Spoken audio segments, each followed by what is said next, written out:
Sebelumnya, Assalamualaikum warahmatullahi wabarakatuh. Perkenalkan, nama saya Etika Mahmuda dengan NIM P20053. Di sini saya akan mempraktekkan dari materi Quantum Teaching. Di materi Quantum Teaching ini ada 5 pokok pembahasan yang mau saya jelaskan.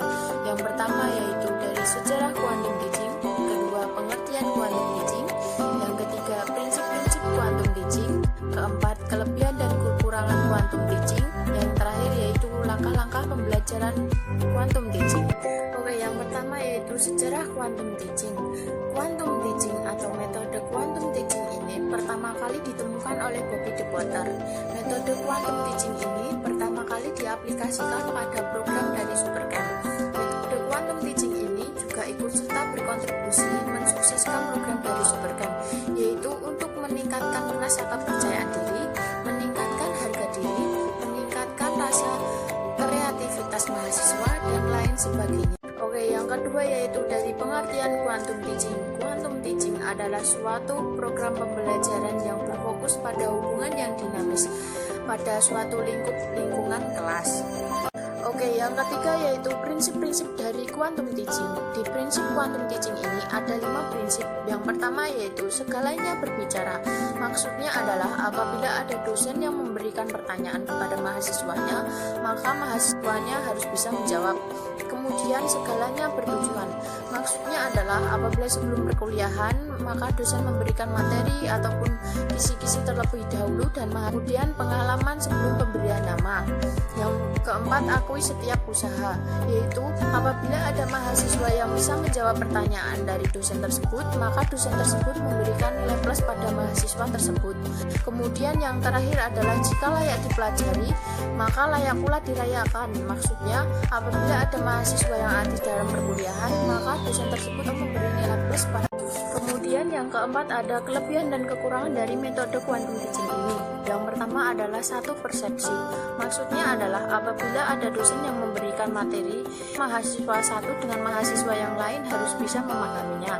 Kemudian yang kedua, mahasiswa sebagai pusat inti. Maksudnya adalah mahasiswa harus bisa menjawab pertanyaan yang diberikan oleh dosennya. Yang ketiga yaitu minim pembelajaran. Maksudnya adalah apabila dosen hanya memberikan minim penjelasan materi, maka mahasiswanya berusaha mencari informasi sendiri dari internet atau buku dan lain sebagainya. Kemudian yang keempat adalah proses yang fleksibel. Maksudnya adalah sebelum perkuliahan mahasiswa bisa mencari informasi dari internet atau membaca buku tentang materi yang akan disampaikan oleh dosen tersebut. Kemudian poin yang kelima adalah kreatif. Maksudnya adalah mahasiswa bisa belajar melalui daring atau mencari dari internet atau YouTube atau belajar dengan menggunakan musik dan lain sebagainya. Kemudian poin yang terakhir yaitu mudah diterima. Maksudnya adalah apabila dosen memberikan materi, maka mahasiswanya memperhatikan mahasiswa tersebut mudah dengan memahami materi yang diberikannya. Kemudian selanjutnya yaitu kekurangan dari Quantum Teaching. Pertama yaitu persiapannya yang panjang, kedua fasilitas belum memadai, selanjutnya keributan, yang selanjutnya memakan waktu yang lebih panjang. Kemudian pengajaran harus membutuhkan pengajaran yang khusus, kemudian tingkat ketelitian harus tingkat tinggi. Kemudian yang terakhir yaitu langkah-langkah Quantum Teaching, yaitu konsep tandur. Pertama, tumbuh adalah perkembangan minat suatu siswa untuk mengikuti pembelajaran. Yang kedua, alami, ciptakan pengalaman umum yang dapat dimengerti mahasiswa. Yang ketiga, namai, siapkan kata kunci, konsep, model, rumus, dan strategi. Yang keempat, demonstrasikan, memberi kesempatan kepada mahasiswa untuk menunjukkan bahwa mereka sudah mengerti. Yang keempat, ulangi, lakukan pengulangan materi supaya mahasiswa paham. Yang terakhir yaitu rayakan, akui keberhasilan penyelesaian partisipasi dan pemerolehan keterampilan serta ilmu pengetahuan.